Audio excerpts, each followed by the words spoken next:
I'm gonna have a look at this knife. I actually got this knife to modify it, so I figured it would probably be good to do a video on it like as it is before I start modifying it, and we can see what it actually looks like when you get it out of box. This is the Rite edge Bowie knife. I think they referred to it as the Big Bad Bowie, and I believe now it goes under the name of the Quicksilver Bowie. I'm not positive, because if you look at the Quicksilver lineup, they seem to all have this handle design. I'm not sure if it is under that lineup, but when I got this thing, it was like $25, which was an absolute bargain right now, because it was old stock, and if you look at the new stock they get in, it's almost double the price. It's like a $50 Bowie now.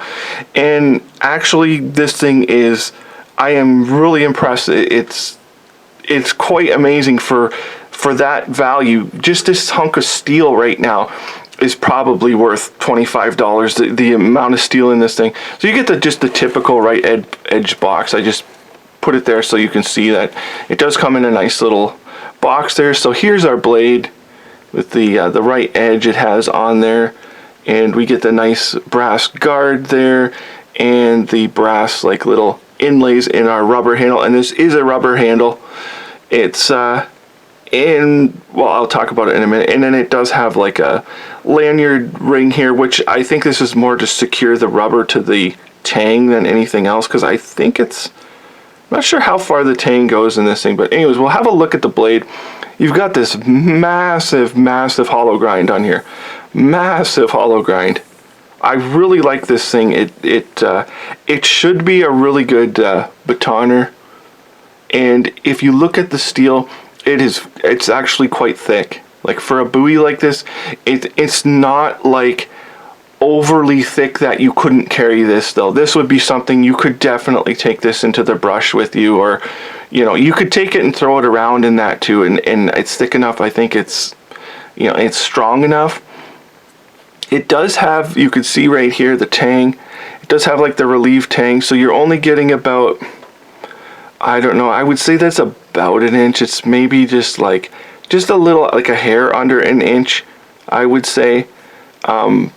But it should still be strong enough. I would say that's plenty of steel right there. I mean, you can see for yourself. And then we got our brass guard there, which kind of is what it is. Everybody says when you start using these things and smacking them around, they start to wiggle or wobble. I'm not sure if this one would, because of the rubber. Like, it's not like I've taken this thing out and tested it, because it's like I said, I just got it for a project, and I don't want to like abuse it or anything and break it or something. So so I don't know if this actually would be a wobbly one or not, because the rubber might be compressing it in there. A lot of times these are held in with like a resin or epoxy or whatever, and then if it cracks at all, they get loose and shake around.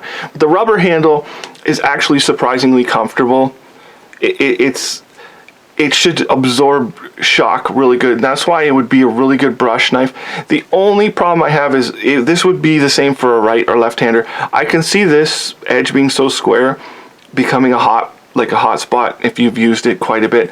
The rest of the handle, perfectly fine. It's got the little grippies in here, so it actually feels really nice in the hand. I love this. For once, the little finger groove is up really high, so you can get up there. I hate when they put these too large and then your hand is like down here practically. I like to choke up a little bit, so this is an excellent finger groove. And even if you could see here, if you have like whatever size hands, it should fit you fine, because with my hand you could see how much room is left on this thing. Really well thought out.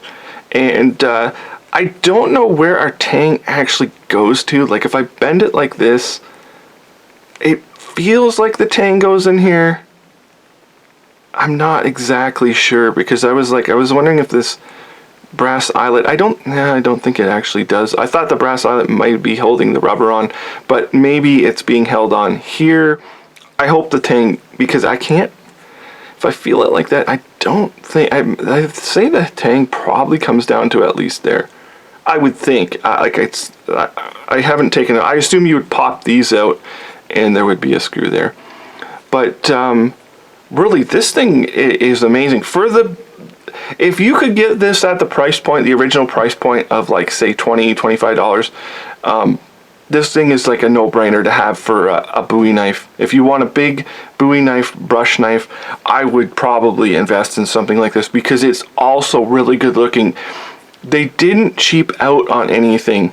Like maybe the brass could be polished a little bit and the edges sort of taken down, but it's an excellent knife, really. And the weight of it, and I mean, as far as balance for a Bowie, yeah, it's good.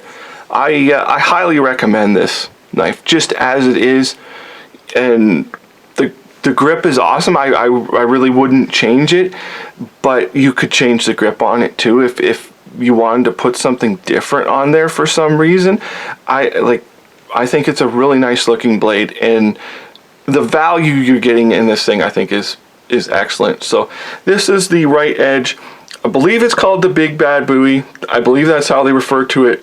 I'm not sure if the other one in the Quicksilver line is identical to this or not, because there's a few different blade styles, but this is a highly recommend at its price point.